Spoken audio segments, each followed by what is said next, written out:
Yun, magandang buhay mga kaibon. Yan, for today's video, yan, meron ako sa inyong kaalaman na dapat nating ibigay sa ating ibon at ito ay mahalaga sa kanila, sa kanilang healthy lifestyle. Lalahad ko ay para sa mga newbie na gustong pumasok sa ibon, sa pag-iibon at sa mga bagong nag-aalaga. Mahalaga to sa ating mga ibon at pag-uusapan natin yan pagkatapos ng introng ito.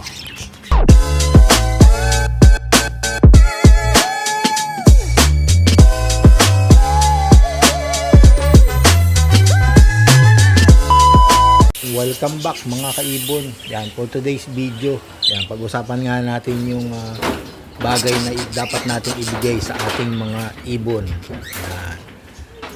Bago nga natin pag-usapan yan, kung bago nga kayo sa ating YouTube channel at ngayon pa lang kayo manonood ng aking mga video, please like, share, and subscribe po ng aking MBA Loop and Aviary. Yan ang aking YouTube channel. Yan, sa mga bagong subscriber, sana panoorin nyo yung mga video ko, yung mga previous video at makakuha kayo ng mga tips about sa pag-iibon na aking mga ginawang content.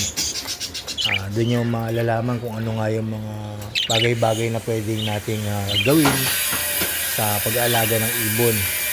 Yan. Pag-usapan na nga natin yung ating video na content ay yung bagay na dapat natin ibigay sa ating ibon. Yan. Mahalaga to sa ating mga ibon. Yan.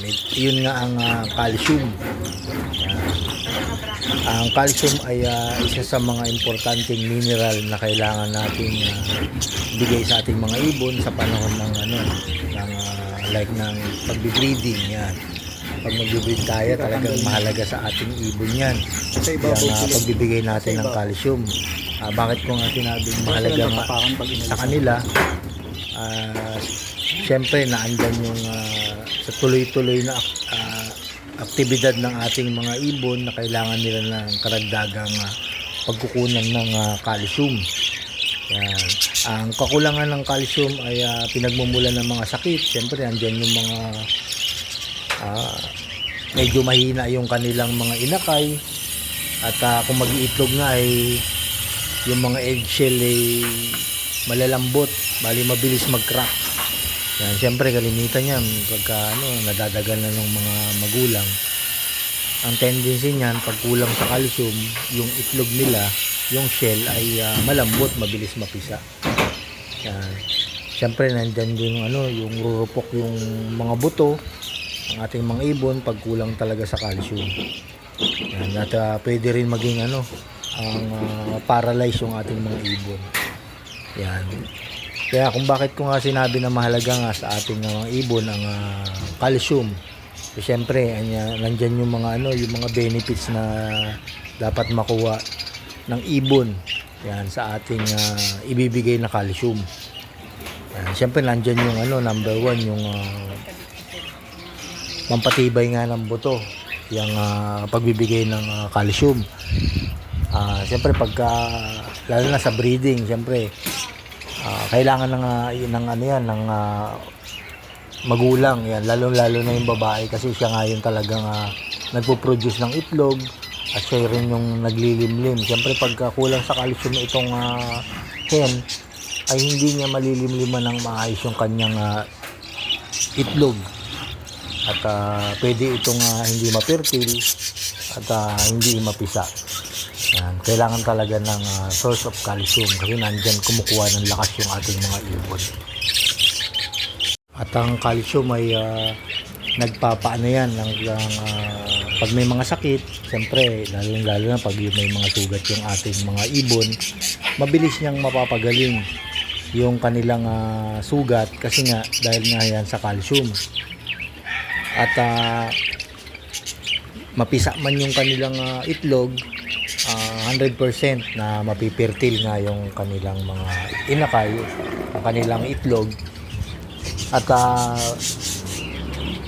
kung kulang nga talaga sa calcium yung ating mga ibon, pwedeng andyan yung yung maging abnormal yung kanilang mga anak. Tulad nung yung minsan yung mga splay leg, syempre kulang nga sa calcium yan.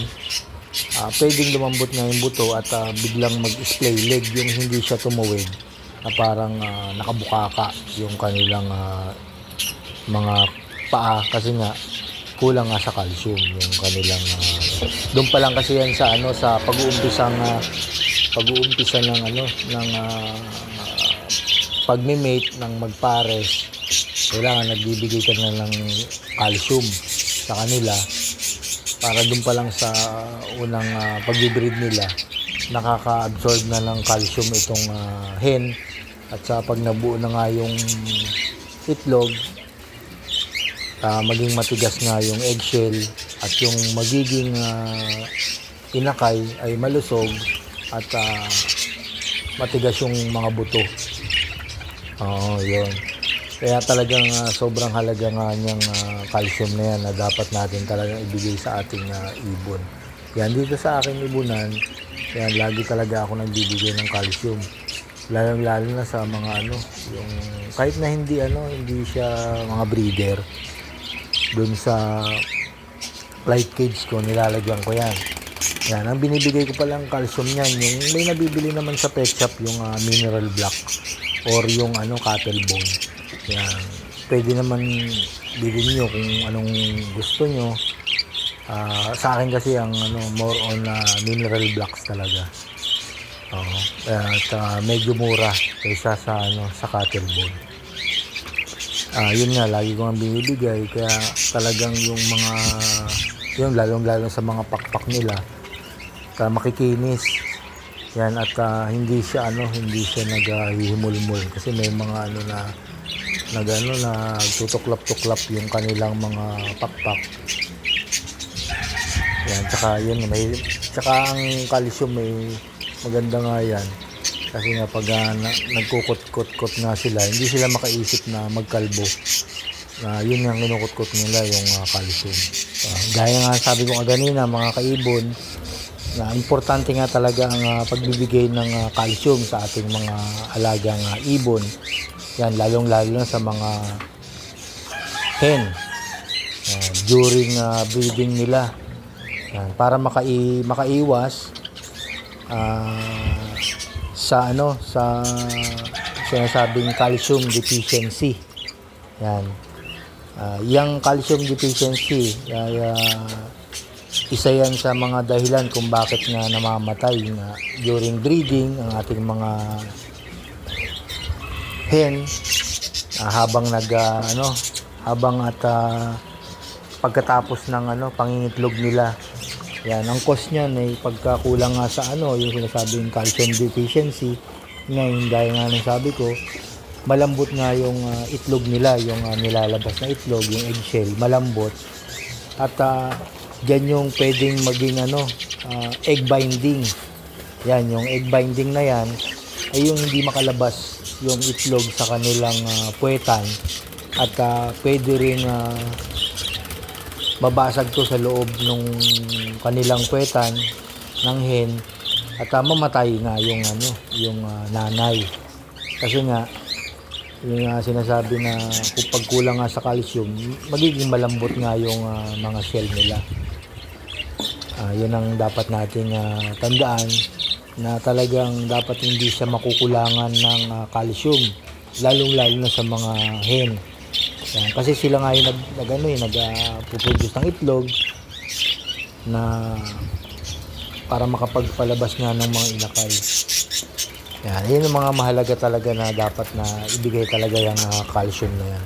Yun nga, mga kaibon, gaya nga lang sabi ko, kahit hindi natin sila i-breed, yan, araw-araw tayo magbibigay sa kanila ng calcium.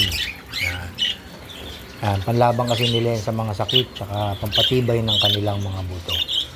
Yan, may mga ibang calcium naman na makukuha na sa iba-ibang pagkain, rich in food, na nakapagbibigay ng calcium, tulad ng sa gulay.